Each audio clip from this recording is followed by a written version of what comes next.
يعني أسألك بالله، واحد يدخل على ابن مرجانة ويقول له هذا الكلام اللي كلكم حافظيه وسامعيه وحافظيه، يقول له املأ ركابي فضة أو ذهبا، هذا وين أخليه؟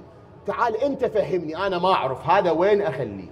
املأ ركابي فضة أو ذهبا إني قتلت السيد المحجبا، قتلت خير الناس أما وأبا، هذا وين أوديه؟ وين أخليه هذا؟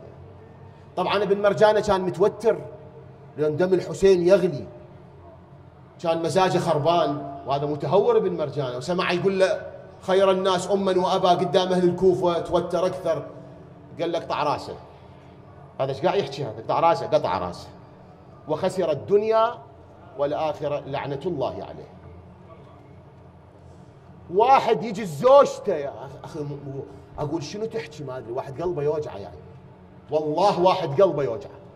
واحد يجي زوجته جايب وياه قونية، القونية تقطر دم، أنت شايف ايش حكي؟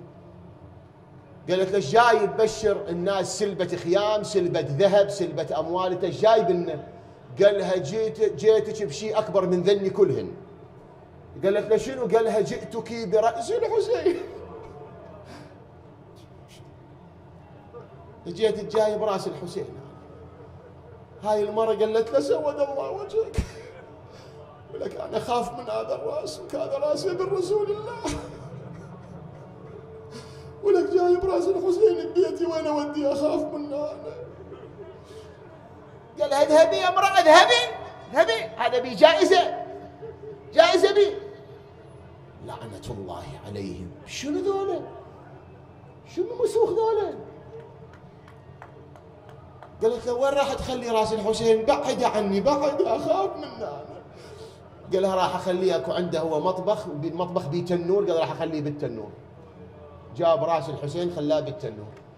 هاي المرة بالليل تريد تنام ما تقدر، تلوج خايفة. بعد قليل سمعت صوت ولدي قتلوك ومن شرب الماء حرموك.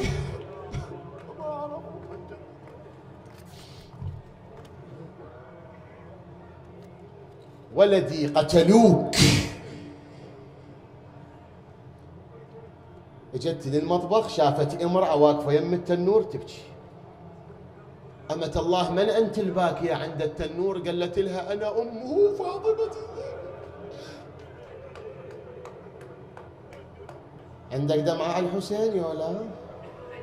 نصراني بمجلس يزيد حتى هيئك ذي العليلة، قال له يزيد، قال له ها، قال له هذا الراس شكله مو طبيعي، ما تقول لي راس منو هذا؟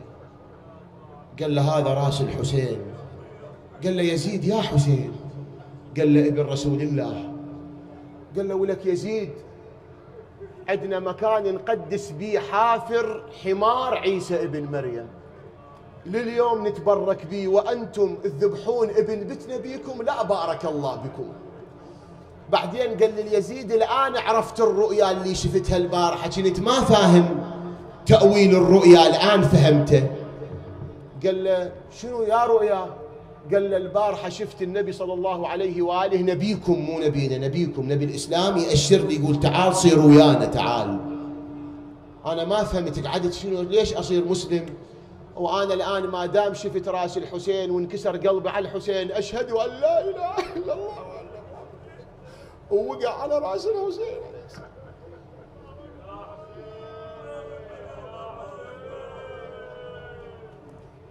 وبعض الكتب تقول قتلوه على رأس الحسين عليه السلام، قتلوه.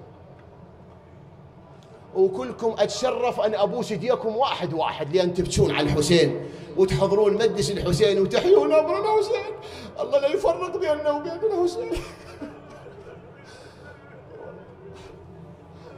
يا شباب أقول لكم حكاية من القلب، وحق لا إله إلا الله، وهي أعظم كلمة في الكون، أوسع باب للنجاة الحسين، وإحياء شعاره وإقامة مجالسه والمجانيه. لا تعرفون الحسين، حافظوا على الحسين.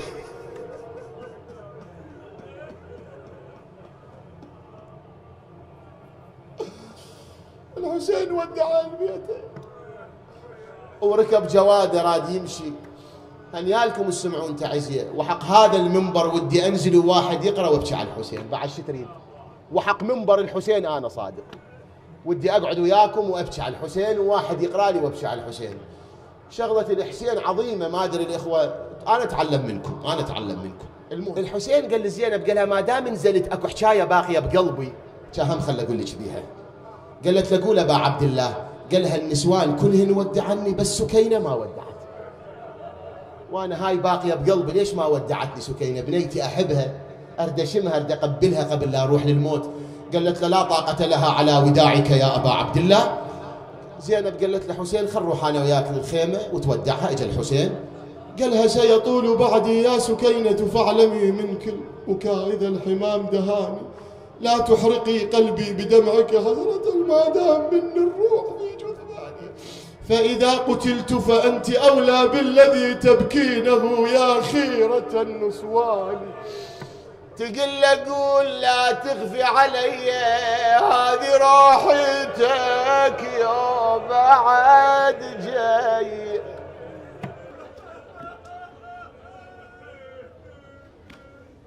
حرقت قلبك على الحسين يا لا، أريد قلبك يحترق على الحسين. القلب اللي ما يحترق على الحسين ما بي خير. إن لولدي الحسين حرارة في قلوب المؤمنين لا تبرد أبدا. صيح وياي من قلبك يا حسين، يا حسين، يا حسين.